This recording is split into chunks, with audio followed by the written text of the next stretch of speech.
Oke,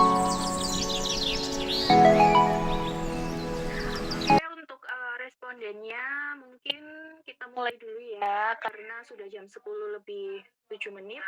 Jadi nanti yang lain bisa gabung seiring kita berjalan acaranya. Oke? Baik, untuk Mbak Mima, segera direkod. Iya, sudah. Baik, saya mulai. Assalamualaikum warahmatullahi wabarakatuh.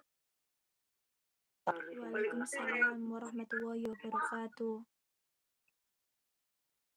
Semangat pagi. Pagi. Semangat. Salam sehat untuk kita semua. Terima kasih kepada Mbak, Mas, Bapak-bapak, Ibu-ibu, Mbak Kung, Mbak Uti yang sudah bergabung di Google Meet ini untuk melaksanakan pendidikan kesehatan terkait hipertensi. Sebelumnya, perkenalkan, nama saya Lilis Waiza Maliati, rekan saya Mima Ulim Tarusda, Jania Putri Serlita, Yuda Putra Kusuma, dan Tat Kirotul. Kami adalah mahasiswi profesional Stikes Bina Sehat PPNI Mojokerto. Jadi sesuai kontrak waktu kita kemarin, bahwa hari ini akan dilaksanakan pendidikan kesehatan melalui Google Meet karena kondisi kita yang tidak memungkinkan untuk bertemu dan banyak sekali kendala ya. Mungkin dari Mbah Kum Mbak Uti yang susah untuk mendapatkan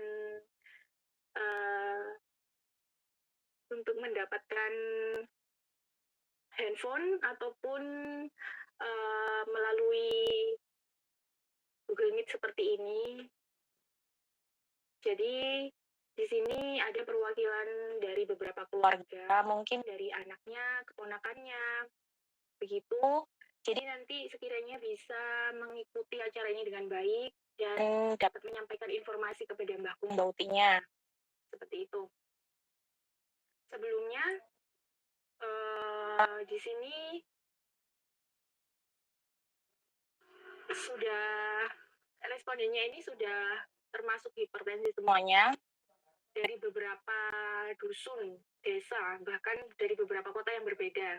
Ada yang dari Jombang, Mojokerto, Sidoarjo, Pasuruan Kota, dan Pasuruan Kabupaten. Untuk mempersingkat acara, kita langsung saja ke acara inti, yaitu pendidikan kesehatan, penyampaian materi yang akan disampaikan oleh Mbak Mima Ulim Tarusda. Untuk Mbak Mima, waktu dan tempat saya persilakan. Iya, baik. Terima kasih untuk Mbak Lilis. Sebentar saya share screen dulu. Sudah muncul? Sudah. Sudah, Mbak. Ya, baik. Terima kasih atas Baik, waktu yang diberikan kepada saya untuk menyampaikan materi, yaitu tentang hipertensi atau darah tinggi. Lanjut, Mbak Lilis. Nah, apa itu hipertensi?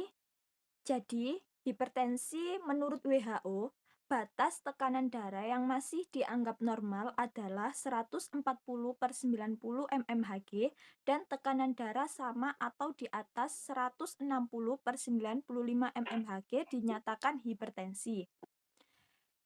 Hipertensi adalah suatu penekanan darah sistolik dan diastolik yang tidak normal. Batas sistolik 140/190 dan diastolik 90/95 yang merupakan garis batas hipertensi. Lanjut.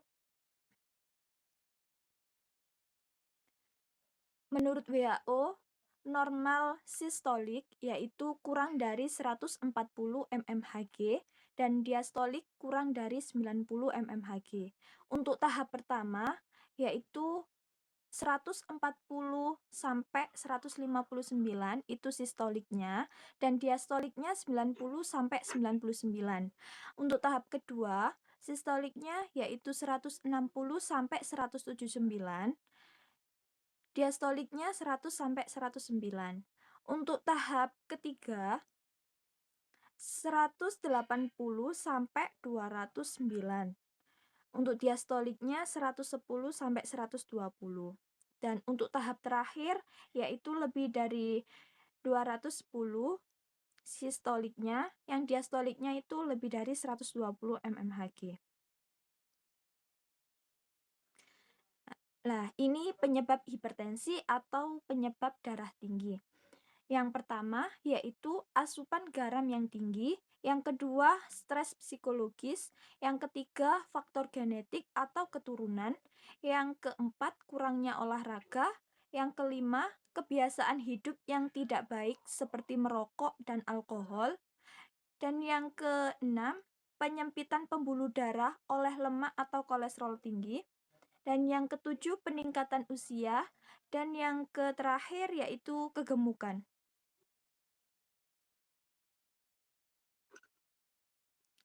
Untuk tanda dan gejala hipertensi atau darah tinggi, yaitu yang pertama kepala pusing, yang kedua gemetar, yang ketiga sering marah-marah, yang keempat jantung berdebar-debar, yang kelima tekanan darah lebih dari 140/90, yang keenam keringat berlebihan, yang ketujuh gangguan penglihatan, dan yang kedelapan rasa berat di tekuk, dan yang kesembilan itu apa itu ya? Mbak Lilis, tolong di itu. Suka tidur. Lanjut. Di sini untuk diet makanannya, makanan yang dianjurkan untuk penderita hipertensi yaitu sumber karbohidrat seperti biskuit, singkong, roti, tepung, mie, tapioka, nasi. Untuk sumber protein nabatinya seperti tahu, tempe, dan kacang-kacangan. Dan yang terakhir sumber vitamin atau buah dan sayuran seperti buah, jeruk, pisang, melon, tomat, dan lain-lain.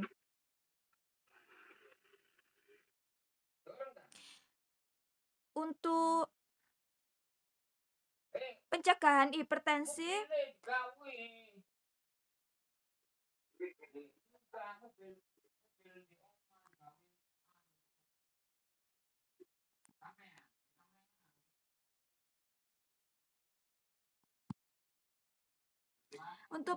hipertensi, yaitu menjaga keseimbangan berat badan, yang kedua istirahat yang cukup, dan yang ketiga hindari stres, dan yang keempat olahraga sesuai kemampuan dan yang teratur, yang terakhir pola hidup tenang atau santai dan berpikir sehat atau positif.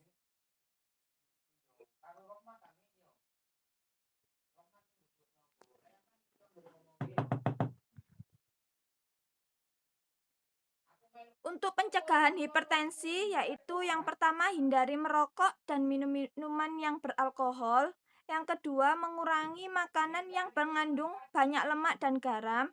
Yang ketiga banyak makanan buah dan sayuran. Dan yang keempat berobatlah atau terkontrol yang teratur bila sudah lama terjangkit darah tinggi. Dan yang terakhir periksalah sedini mungkin darah tinggi.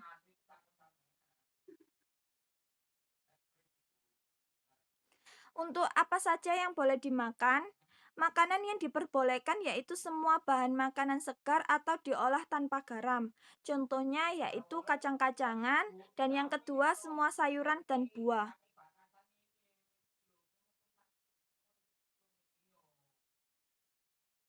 Apa yang tidak boleh dimakan? Semua makanan diberi garam natrium pada pengolahan. Contohnya yaitu jeroan, daging, asap, ikan asin, yang kedua keju, dan yang terakhir minuman berkafein, kopi, dan mengandung soda.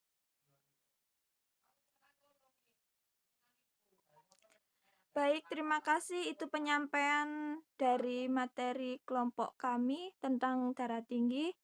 Untuk waktu saya kembalikan ke moderator. Baik, terima kasih Mbak Bima atas penjelasannya.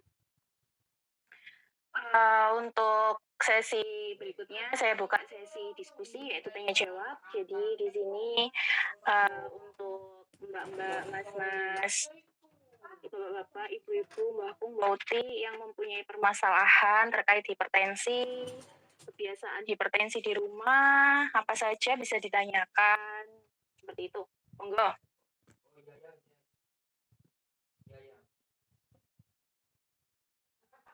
Kita santai aja nggih di sini nggih. Monggo, yang mau bertanya.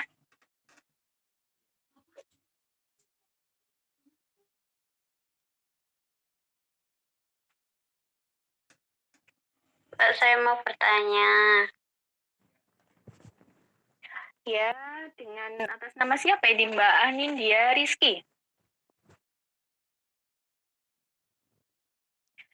Monggo Mbak, pertanyaannya. Ya Mbak, jadi gini,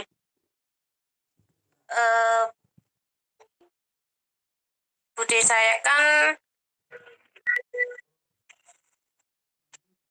berumur 57 tahun. Nah, tekanan darahnya itu selalu tinggi sejak kurang lebih 1,5 tahun Mbak. Nah, dulu itu kalau biasanya itu tekanan darahnya 170.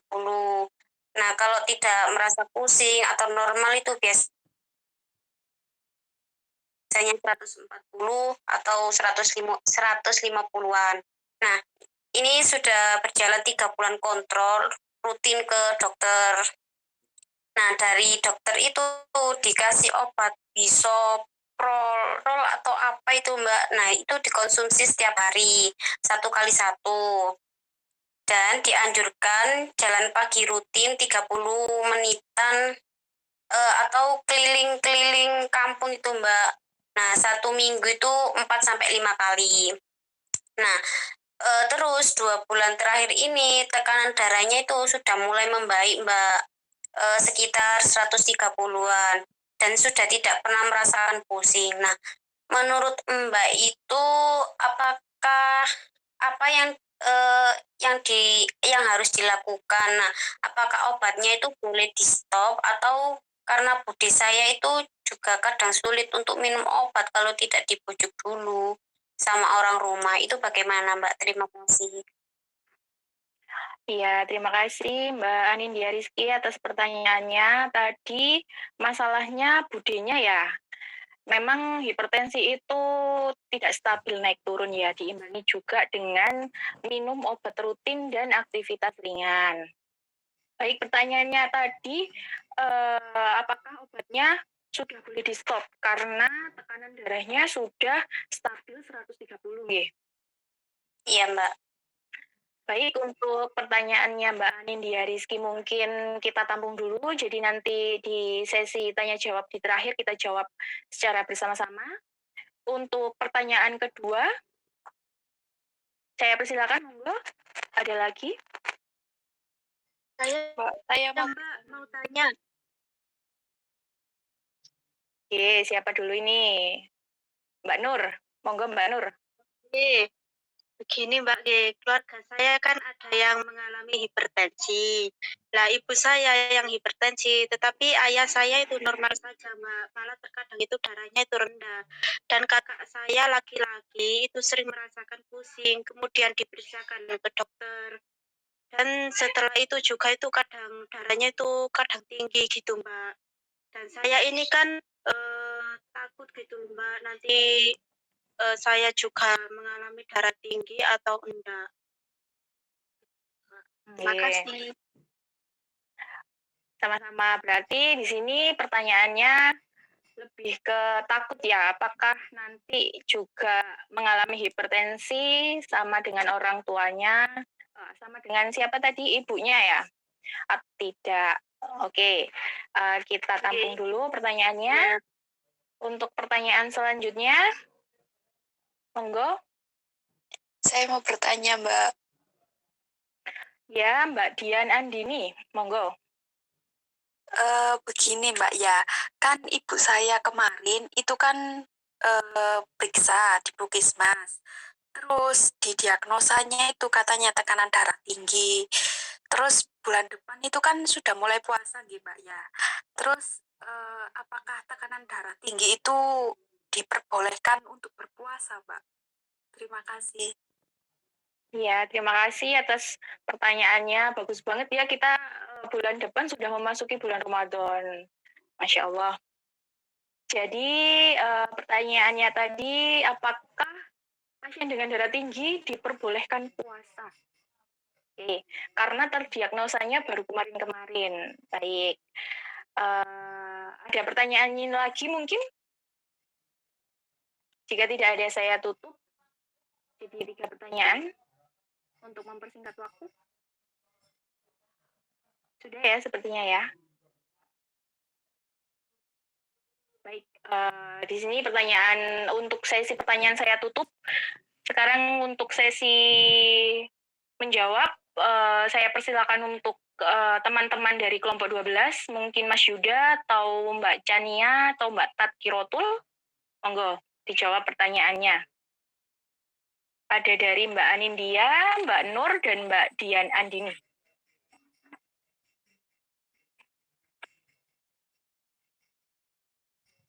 Baik, saya perkenalkan, saya Yuda Putra Kusuma sebagai fasilitator. Di sini saya mau menjawab pertanyaan yang pertama dari siapa ya tadi ya? Pertanyaan pertama dari Mbak Anindya Rizky. Oh ya, apakah Pertanyaannya obat tadi, ini apakah boleh di-stop? Benar. Ya, gini Mbak, jadi untuk pengobatan sebenarnya itu harus sesuai dengan tingkat keparahan penyakitnya. Maksudnya tingkat keparahan dari tekanan darahnya. Kalau tekanan darahnya di bawah 150, itu tidak perlu ada pengobatan. Kalau di atas 150, harus dianjurkan pengobatan. Namun, untuk pengobatan dianjurkan harus harus mengkonsumsi seumur hidup memang. Jika sudah terdiagnosa pasti hipertensi, entah itu waktu di rumah sakit atau di dokter, diagnosanya sudah jelas hipertensi, maka obat-obat seperti itu harus dikonsumsi seumur hidup. Loh, Mas, kan tensinya sudah membaik, sudah stabil. Iya, karena tensi sudah normal itu tadi kan karena mbahnya tadi sedang mengkonsumsi obat hipertensi dan dibarengi dengan perubahan gaya hidup yang dianjurkan dokter jalan-jalan desa itu tadi ya. Jika di stop pengobatannya, ini memungkinkan tensi bakalan naik kembali, apalagi jika tidak terkontrol. Nanti takutnya tensinya malah semakin parah, semakin tidak bisa tidak bisa dikontrol dengan obat-obatan, karena adanya penyetopan sudah tidak mengkonsumsi obat-obatan itu tadi. Jadi penderita hipertensi itu disarankan untuk tetap mengkonsumsi obat-obatan, entah itu nanti dokternya akan memberikan obat lain, maksudnya menurunkan dosis obatnya atau mengubah jenis obatnya yang bertujuan untuk tetap mengontrol hipertensi mbahnya itu tadi. Seperti itu, terima kasih. Baik, jadi intinya, terima kasih Mas Yuda. Baik, intinya adalah pengobatannya itu tetap dilakukan. Jadi tiap hari minum obat gitu, karena penyakit hipertensi ini tidak bisa disembuhkan, tetapi bisa kita kontrol, seperti itu. Bagaimana Mbak Anindya Rizky? Apakah sudah paham dengan permasalahannya dari budinya tadi? Oh iya Mbak, terima kasih atas penjelasannya. Sekarang saya lebih paham dan nanti saya sampaikan ke bude saya. Baik, terima kasih Mbak Anindya. Semoga bermanfaat, semoga budinya juga selalu sehat ya. Amin. Untuk pertanyaan kedua, monggo penyaji, fasilitator dari kelompok 12. Tolong ya nanti kalau menjawab pertanyaannya, videonya bisa di-on-kan, karena mungkin di sini mbak-mbak, mas-masnya, bapak-bapak, ibu-ibu, mbahku, mbak Uti pengen lihat wajahnya itu seperti apa sih mahasiswa kita gitu. Oh, iya, maaf Mbak ya. Iya. Bapak Mas Yuda. Monggo selanjutnya.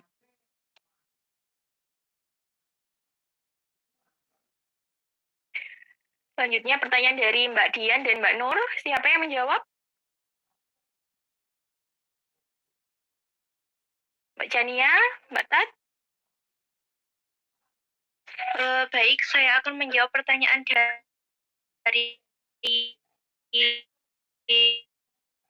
Mbak Dian.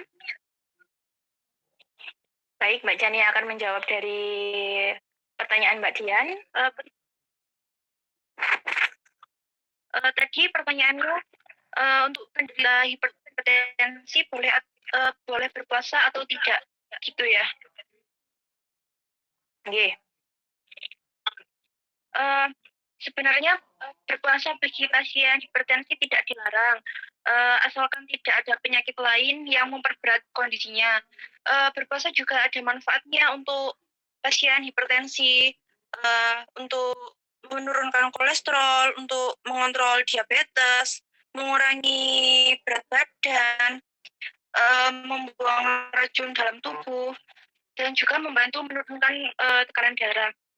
Mungkin ada tipsnya untuk pasien hipertensi pada saat bulan puasa, yaitu pada saat sahur dan berbuka dengan menu makanan yang sehat, memperbanyak sayur dan buah, terus kurangi asupan garam, kurangi kopi, teh, dan minuman yang manis, dan banyak mengonsumsi air putih minimal 2-3 liter, dan juga olahraga yang teratur. Seperti itu. Baik, terima kasih Mbak Jania. Jadi intinya adalah nggak apa-apa puasa malah diwajibkan ya, karena manfaatnya banyak sekali. Dan tetapi harus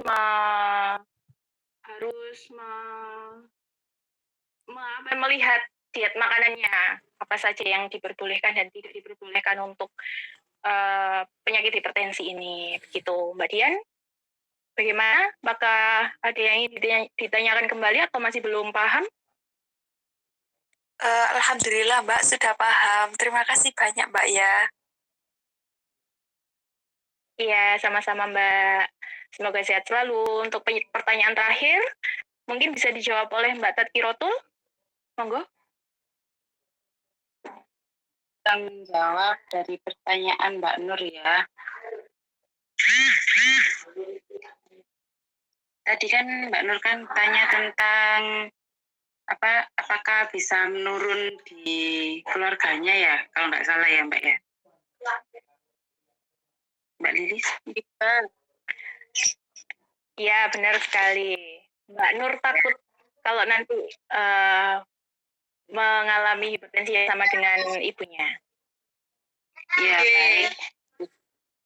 Saya akan menjawab, bila ada keluarga yang mengalami hipertensi, ada kemungkinan juga pada keluarga tersebut juga akan mengalami tekanan darah yang tinggi juga. Tapi bisa dicegah dengan gaya hidup yang sehat seperti kayak olahraga secara teratur, terus makan makanan yang rendah garam, terus tidak stres seperti itu. Gimana Mbak Mazida? Bagaimana Mbak Nur dengan penjelasan Mbak Tat? Oke, berarti saya harus waspada pakai kayak gitu. Oke. Harus waspada, tapi juga harus diimbangi dengan gaya hidup yang sehat ya Mbak ya. Oh, gitu. Baik Mbak, terima kasih atas penjelasannya. Ya, sama-sama.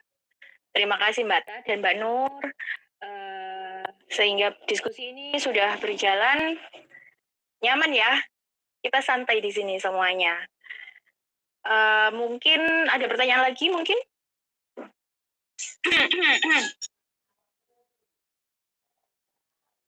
Tidak ada, Mbak Erlina. Kenapa Mbak Erlina? Apa ada sesuatu yang ingin disampaikan? Betul Mbak. Mbak Erlina, apa sudah paham? Mungkin Paham Mbak. baik, kalau gitu terima kasih atas waktunya. Jadi untuk kesimpulannya hari ini adalah hipertensi itu penyakit yang tidak bisa disembuhkan tetapi bisa dikendalikan. Untuk mengendalikan hipertensi itu dengan cara patuh. Sesuai dengan Kementerian Kesehatan Republik Indonesia, patuh sendiri ada singkatannya dari P, periksa kesehatan secara rutin dan ikuti anjuran dokter. Lalu yang A, atasi penyakit dengan pengobatan yang tepat dan teratur. T-nya, mohon maaf Mas Yuda, bisa di-off-kan audionya? Terima kasih. Untuk T-nya, tetap diet dengan gizi seimbang. U-nya, upayakan aktivitas fisik dengan aman. Dan hanya hindari asap rokok, alkohol, dan zat karsinogenik lainnya. Dan pencegahan hipertensi bisa melalui cerdik. Cerdik juga ada singkatannya.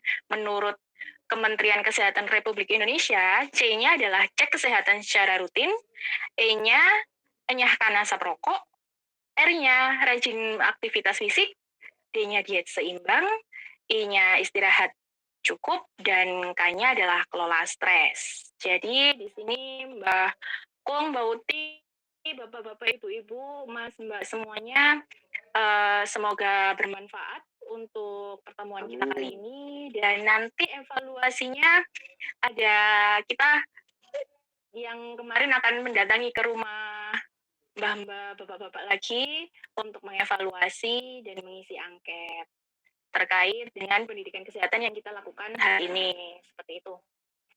Ya, Baik, untuk menutup acara ini, saya ucapkan terima kasih. Semoga selalu sehat semuanya. Jangan lupa 3M, memakai masker, mencuci tangan, dan menghindari kerumunan. Semoga pandemi ini segera berlalu dan kita bisa bertemu secara langsung.